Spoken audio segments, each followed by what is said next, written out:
outsider's perspective. My name's Ollie, and here's your loaf of daily bread. Today's loaf comes to us by way of Dag Hammarskjold, and he says the following: "To have humility is to experience reality not in relation to ourselves, but in its sacred independence. It is to see, judge, and act from the point of rest in ourselves. Then how much disappears, and all that remains falls into place. In the point of rest at the center of our being, we encounter a world where all things are at rest in the same way. Then a tree becomes a mystery, a cloud a revelation, each man a cosmos of whose riches we can only catch glimpses. The life of simplicity is simple, but it opens to us a book in which we never get beyond the first syllable." I was going to split this quote in two because it's quite lengthy, but then I realized that it wouldn't make a whole lot of sense if it was split apart. So instead of doing that, I figured we'd just go through the whole thing together. Let's take it one section at a time, shall we? To have humility is to experience reality not in relation to ourselves, but in its sacred independence. To me, this just means that to be humble is to experience things as they are, and to just take things as they happen. Usually what we do is filter events through our desires and goals and preferences, and this is what Dag means when he says to experience things in relation to ourselves. Anything that happens, we have to reference our own belief system and our own motivation and our own expectations in order to make sense of it.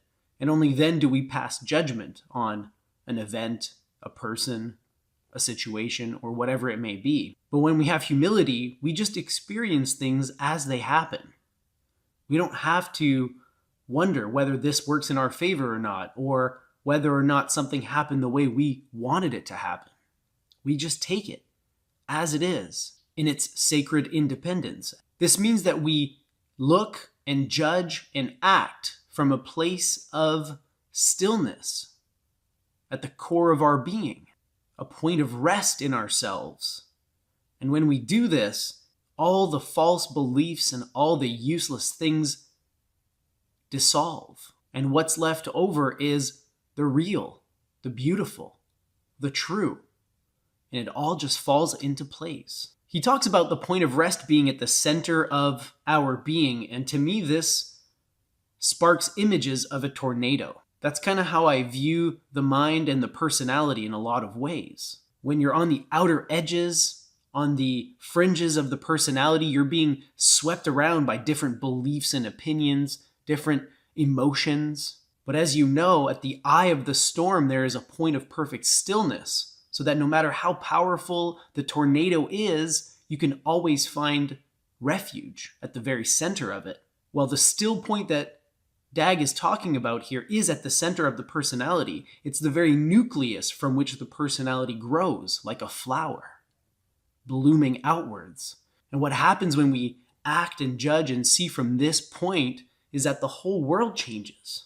He even tells us later on in the quote, "A cloud becomes a revelation, and every person you meet is a self-contained universe full of stars and wonders and mysteries, and we just catch a small glimpse of that with our limited vision."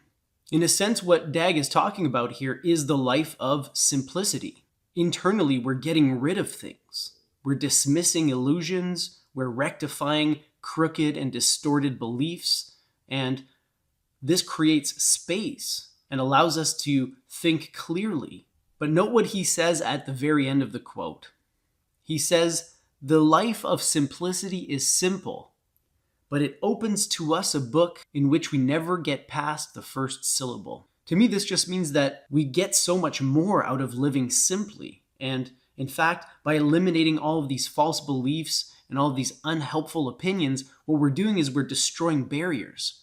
And by doing that, we're allowing ourselves to expand more and more and more beyond the boundaries of our traditional personality, our traditional self. We open ourselves up to greater and greater possibilities. And the way that Dag illustrates this is to say that it's like it opens us up to an entire book. And this book is so vast, so full of infinite possibilities that even with a lifetime of reading, we don't even get past the first syllable. We open the book and we go, and that's a lifetime. That's how much there is out there, and we're just not tuned into it until we have this shift. Beautiful passage, full of insight, full of wisdom, and I hope that it serves you well. Until next time, live well, my friends.